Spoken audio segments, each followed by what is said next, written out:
It's the Believe in Texans podcast as we sit with the Texans. Listen, everybody, Texans are 1.5-point favorites versus the 49ers. And I know nobody feels like it should be that way. You got to keep in mind that Brock Purdy is a day-to-day. There's a very good chance the Texans will see Mac Jones or a banged-up Brock Purdy. But that's where we stand right now. Cecil, I cannot even remember. Did you and I talk about the post-game comment by DeMeco that the plan had been to press or get hands on Jaxon Smith-Njigba? And okay, good. All right. Well, I have got a piece of audio for you, my friend, that I know you're not going to be happy about.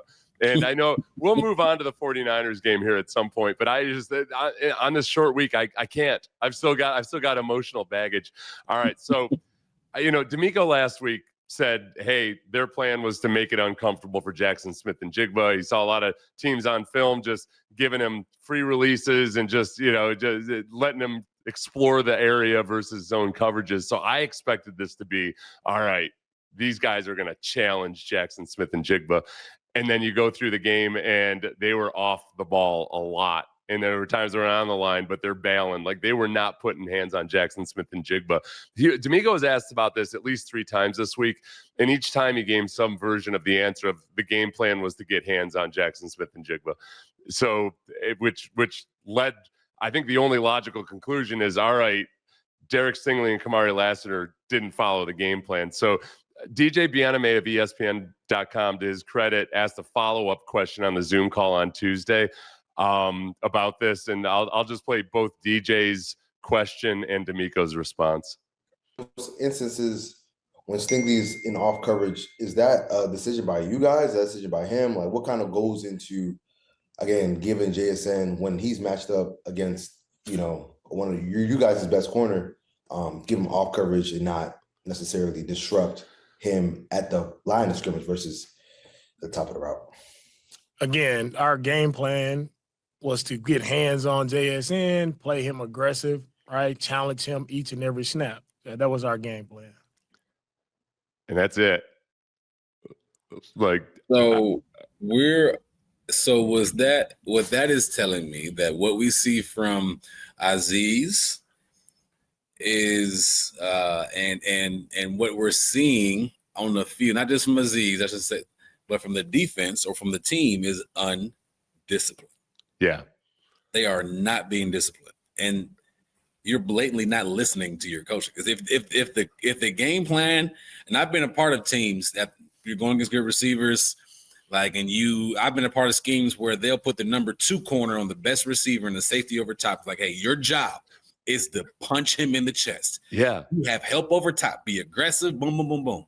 So, and they're preaching that all week. So if that's the case, and they were truly supposed to get hands on that receiver, that's something they emphasize all week long in meetings, at practice, and the film after practice. And possibly you get like 2 weeks. 2 weeks, because you're coming off a bye week. 15 weeks. So you're not there. Ooh, that's interesting. I know it's kind of rattled me, man, because if there's one thing that's been a strength on this team, obviously, is that they're still the leading scoring defense in the NFL. And the part that really bothered me, Cecil, is not just that, okay, you might have basic, like, just outright insurrection by the defensive backs in the game, because DeMeco didn't add any color to it. Any of the 3 times he answered the question, he didn't say, hey, we thought we were going to see this, but this is what we saw. I went back and I watched, there were times where, all right, Jaxon Smith-Njigba is in the slot, or there's motion at the line of scrimmage where maybe that wasn't, that changed things, but there's plenty of examples of him just lined up out there as the X, and guys are 5 yards plus off the ball on him. And I'm just wondering, all right, so clearly Stingley and Lassiter didn't feel comfortable playing it that way. Did they express anything during the week? Because like, coaches, and DeMeco is this kind of coach. He's going to listen to players if they're not comfortable with a strategy or something. But how do you get into a game with that being the plan, and then it just doesn't get executed? I don't know. I mean, I've seen plays, I've been in games where sometimes the linebacker will, make a change in the huddle and feel like, no, we need to, like, we'll change the play call or something. That happens. But this is just a game-wide dynamic of like the players just flat out refusing to execute the scheme. And I really don't know how to process it. Maybe we'll get an answer from Stingley or Lassiter today when they talk to the media, but they weren't available yesterday, and or at least those guys didn't talk to anybody that I've seen. And the lack of discipline, and then the possible just the chain of command being all screwed up right now. I did not expect to hear this or see this on the defensive side of the ball. Not at all. And because the defense has been playing so great, right? And they've been seem like they're on the same page the last couple of years. But I don't want to think too much into this, but this could lead to bigger issues as time goes, right? Yeah. If you're simply just going out there freestyling and there has to be a reason. There's got to be a reason. There's got to be something. A communication error between a head coach, the DC, and the coordinator or the cornerbacks coach is something. Something had to happen. I just don't see Stingley and Kamari not doing what they were game planned to do pretty much the entire game. Especially when this is the thing. It's that DeMeco in talking about this before the weekend, I thought I was kind of surprised because I felt like he played his hand in terms of giving away what they were planning to do by game plan. But the other it was a vote of confidence in the cornerbacks. It was DeMeco saying, basically, we trust our guys to go out and play him more aggressively, play Jaxon Smith-Njigba more aggressively than other teams have done. And that's where it gets, I'm dying to hear the explanation, because I look at it as, all right, man, you talk a big game as defensive backs and you've been playing really, really well. Yeah, go up and challenge him. Or are you, I don't want to say scared, but like if you're genuinely better than the rest of the league, what the hell are you doing? It's got me rattled. It's really got me rattled. And you're right, the lack of discipline elsewhere, and with some of the penalties, the aggressive penalties that I've been willing to overlook because that's the way they play on defense. They're all swarm and everything. It's got me concerned. The other audio I want to play for you too, because on Tuesday we've started to wonder, all right, man, does CJ just not like this offense? This is CJ when asked about there's an emphasis on being efficient on first and second down. And he was asked, what's the plan for when that isn't working out and when things aren't going well on first and second down? Plan, I think, for every team you ask them is do well on first, second down. And then that's where I think some of the playmaking abilities, has to come out. And that's the thing in this offense is like every play just doing your job, even if it means gain of 2. It's like that's what we're being asked to do. That's what we're asked of. So that's something that I'm still getting used to. But, yeah, I think, like when that time comes, we got to find answers. And that's where, when the ball is getting out for 2 yards, that's when I trust Hutch or one of the guys on the outside to make somebody miss and get 8, So that's the type of offense we're living in. I think it's a good thing. But, those type of situations, kind of test those rules. But the more you can stay on track is the better, what we have when we play on Sundays.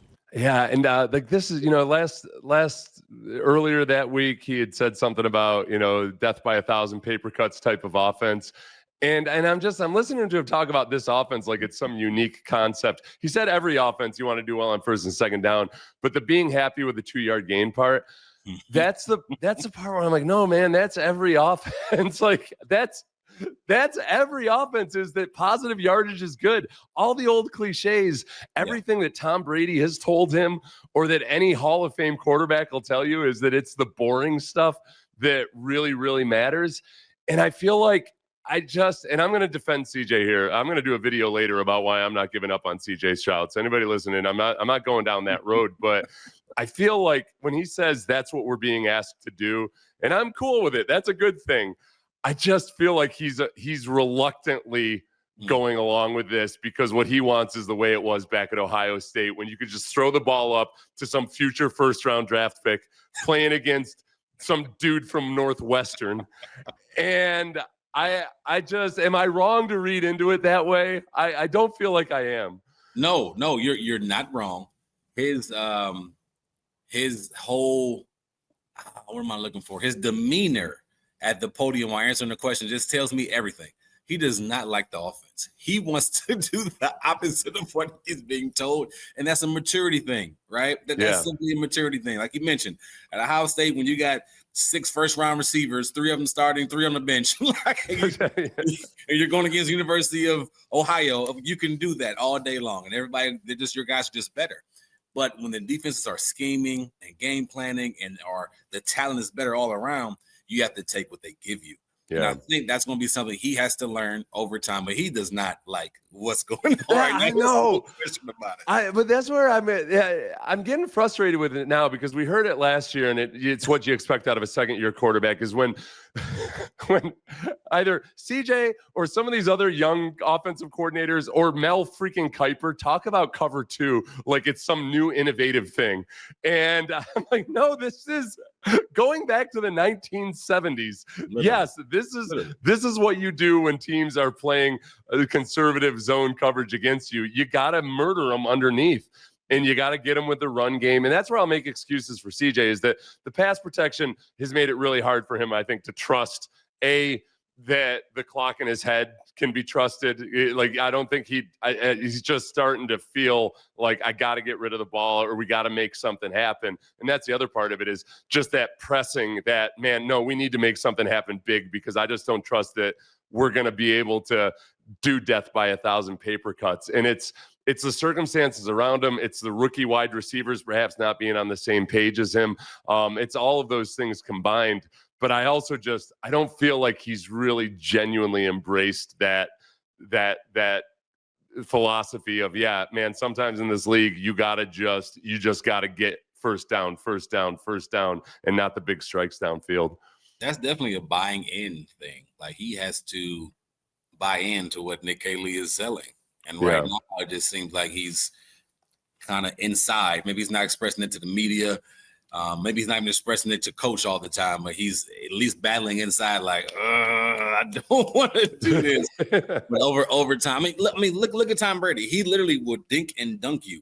Yeah. 2 days, they will dink and dunk you until you get tired of it. Then next thing you know, it's a shot to Marquise Colston. Then it's a shot to Randy Moss or whoever it is, right? But they dink and dunk, you getting positive yards. Then they make the decision. Yeah, and that's the other part though too, is because he's not getting any support from the run game. Sometimes he does, but not consistently enough to where it's a real threat. So I think it's the constant. I think he academically believes in the message, but it's hard to really feel it in your soul until you have success with it. And it's tough right now.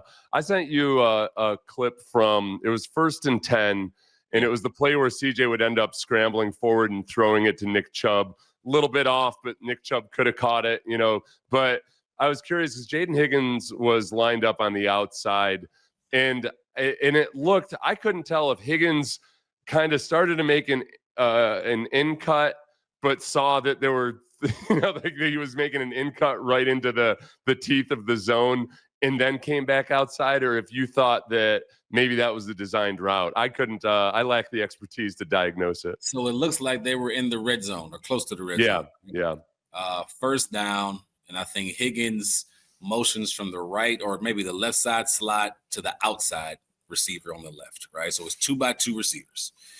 And the number 2 receiver on that side runs a corner post. So he has the deep route in the end zone, which was open late. And then Higgins runs like a 5-yard in and then kind of double move like back outside and then comes back in. Now, how he ran the route for a while, I couldn't figure out what he was doing. Was it a mistake? Was it the design route? The more I watch it, I think it's a design route. It's a design because he's very not precise, but he's very sure about his body language is very sure what he's doing. Uh-huh. When you're unsure as a receiver, trust me, you know when you're unsure because you're kind of like going back. It doesn't look as smooth as it did there. So as I watched more detail, he gave a move at the top to come back under. Yeah.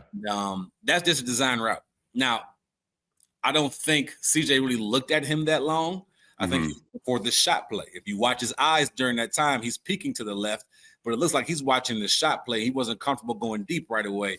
Then he had felt the pressure, had to slide up in the pocket. Yeah. Schultz was extending his route downfield, and it looked for a moment like a safety might bite on his double move.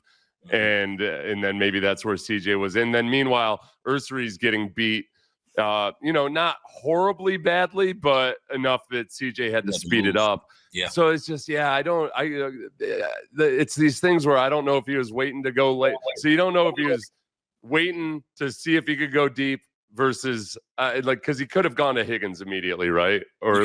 Higgins was open immediately because the guy the closest to him was the inside backer. Yeah, which he was far away from. Even if when he was scrambling up, you had a under route coming across his face that was open as well. Yeah, he could have hit some things. I personally think he was looking. So we talked about. I think he was looking down the field for a shot rather than just taking what they was given him. Yeah, and that's the important thing is that was on 1st and 10, and I think that's been my concern is on these times on 1st and 10. Get the yardage, and those would have been first downs too. They were on the 21-yard line going in. It was at the end of the first half. It wasn't necessarily they shouldn't have been in a huge hurry. If we talked about that game as a measuring stick for the Texans, and after that Ravens game, we were all saying, all right, look, they've had a couple good games versus inferior opponents. Let's see what they do versus the Seahawks. I'm just going to read you a little thing we did on Payne and Pendergast. I had artificial intelligence. It was Gemini. Basically do Sean Pendergast, how he might have written, because he writes for the Houston Press. What would he have written about the Seahawks game, going into the Seahawks game on the heels of that good performance versus the Ravens? AI Sean said, now it's about proving it was real. It's about taking that step forward and planting the flag. If they lose, the entire city will turn on them, like Seth Rollins betraying the Shield in WWE. That win, it becomes a false dawn, a cruel, fleeting tease of competence. And I feel like Computer Sean nailed it there. It does. It feels like that Ravens game was a false dawn, a cruel, fleeting tease of competence. I love how they gave the AI Sean gave the wrestling. You know what? I inserted that. The original analogy wasn't a good Sean analogy, so I inserted the Seth Rollins one. I used I went old school and Googled the top 10 heel turns in WWE history. There you go. Yeah, I'm glad you got the reference because I didn't get it. I had to Google it. Oh man, no, but I think it's dead on. I think it's what we saw last week just doesn't prove that they should be a contender right now. They're just not a contender, and they're going against I think a few teams in a row that have winning records and they're kind of in the contending category. So they have a few more times to kind of prove it to themselves. Most importantly, it's 49ers, Lions, and Jaguars all at home. All at home. Three good opponents. Noon on a Sunday. That's our dojo. Prime time. Prime time versus good teams. Like I said, the 49ers game, the Texans are a 1.5 point favorite on. They've got the over/under set at 41.5. Which I like. Anytime they get into the 40s with the Texans in that offense, the way they've been operating, I feel all right about it. I could go through and try to project how many wins they're going to get for the rest of the year. I think this next 3-game stretch, we absolutely have to see some signs of life from the offense against these teams, and then including the Jaguars. I can't take the Jaguars lightly, obviously, at this point. It is what it is. Any cliche you want to throw at it. So 49ers this week, they're 4-2, 5-2? 4-2, I believe. Well, they put it on the Falcons. I don't know if they've had their bye week yet or not. The thing about the 49ers last week was that they were down Fred Warner, had another couple injuries. The backup linebacker ended up playing really well. And that's a DeMeco Ryans defense. That's Robert Saleh. Hear me out. The thing I love about the 49ers, they have an identity on offense and defense. Yeah. So it does not matter who's out, right? That's one thing I struggle with the Texans because they have no identity. So if somebody, for example, Nico Collins is out 2-3 weeks, we don't know who's going to come in, step up, how it's going to look. The Niners have injuries galore, but the offense still finds a way to do what they're supposed to do. Even years past, when they had CMC was hurt, they find a way to do what they're supposed to do. And that just makes me nervous coming into this week because it's like, all right, can the offense figure out something versus Salah and DeMeco Ryans type defense they're going against? You can't delete the memories of various bad primetime football games for the Texans. You can delete a lot of the information that's out there on you, and Delete Me is the place to do it. It makes it easy, quick, and safe to remove your personal data online at a time when surveillance and data breaches are common enough to make everybody vulnerable. Data brokers take your data and they look at it like a commodity. Your name, contact info, social security number, home address, even information about your family members. It could all be compiled by data brokers and sold online. You can take action with Delete Me. The New York Times Wirecutter named Delete Me their top pick for data removal services. Get 20% off your Delete Me plan when you go to joindeleteme.com/pro and use the promo code PRO at checkout. The only way to get 20% off is to go to joindeleteme.com/pro and enter that code PRO at checkout. That's joindeleteme.com/pro, code PRO. So the Texans defense versus the 49ers. I have faith in the Texans defense. They did. I was way too harsh on the defense immediately after the game, and I knew I would revise my opinion of it. And they took the ball away 4 times, including I'll include the blocked kick because that's DeMeco Ryans, defensive player. But the biggest thing is Christian McCaffrey just flat out, he went off last week. He ended up having, I think he had 129 yards rushing, 70 plus yards receiving, 72 yards through the air, and 2 touchdowns. George Kittle is like definitively a factor. And I guess this will be a test for the Texans defense where, all right, let's say the offense doesn't turn the ball over. Can they shut the 49ers offense down to the point where the 2 touchdowns out of the offense can get it done at home? Like that's what I'm hoping for. I've got zero faith at this point that the offense is going to all of a sudden break through a ceiling somehow versus the 49ers defense. Seth, that's tough. That's tough, man. But no, George Kittle, I think his first game back was last week. Yeah. Coming off of IR, I think it was IR, maybe just injured.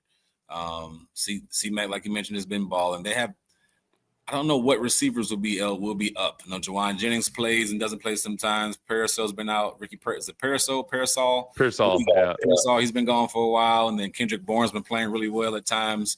I think the biggest thing is, can they stop CMC? If you can stop the run, if you stop what they try to do, the identity of the zone or the gap scheme, I can't remember what they do now. I know McVay's more gap scheme. I think they do a lot of they still do a lot of zone running, and they're really good at it. But they also, you know what they do, man, is they'll do gap scheme stuff. They played with multiple tight ends and fullbacks in the game last week, but then they've got little tweaks on like their split zone where it turns almost into it looks exactly like split zone, but it's a counter, and they do like Shanahan's very multiple when he needs to be. Yeah. So it's a test, like the defensive tackles, the defensive like that whole part of it is going to be big this week. So I'm excited about that part of it. I'm down in the dumps about the offense. I just can't get excited about the offense. It sounds like we're going to play some disciplined defense. Discipline. Yes. I'm interested. I'm very, very interested to watch that matchup. I got a quick palate cleanser for you, as you and I both. I'm middle-aged. You're rocketing towards middle-agedom. This is Joe Flacco talking about how he deals with the loneliness of his family being in Baltimore this year. He hasn't always done that. Now he's on his own in Cincinnati. So he talks about the things he does to combat his loneliness. I think there's always a challenge of sitting in a room by yourself and being lonely. So for me, it's trying to find ways to maybe stay over here a little bit longer, and then just kind of take myself out of that mindset, call home, go sit at a restaurant by myself, and realize that, man, that's pretty enjoyable to do. After there's not too many situations. I tell people all the time. I mean, I used to see guys sitting at a bar by themselves, or just sitting by themselves eating and grabbing a little meal, and I'm like, man, I feel so bad for that guy. You almost want to go join him. And now I realize, that dude was in heaven. I thought of you with your. Flacco's got 5 kids. Yeah. Yes. Anytime you get to yourself, just cherish it. I don't need nothing. I can just sit there. I might play a little fantasy, try to trade or something. I'm just sitting there with a drink or food. I'm good to go. Yeah. Let me ask just real quick, off topic. Would you, if you have the way the Browns traded Flacco, you agree or disagree with the in division type trade? I almost feel like the Browns, I mean, they're setting up for draft capital, and they almost probably figured let's blow up the whole division while we're at it. Like immediately, screw you, Tomlin. Tomlin was pissed. Tomlin was pissed. Oh, I know. Tomlin was so angry, and then he went in and got whooped by him. Yeah, I think they want to blow it all up. They choose violence in a weird way. In a weird way. It doesn't really do anything. Like, they're still back in the same boat. Like, oh, great, we're gonna load up on draft capital and everything. I don't know, man. I kind of approve of it just from almost like a punk rock standpoint. And I'm just an angry little guy. And I'm gonna take the world down with me. So we'll meet up next Monday and figure out if we're just angry young punk rockers. Thanks to FanDuel for sponsoring the Believe in Texans podcast.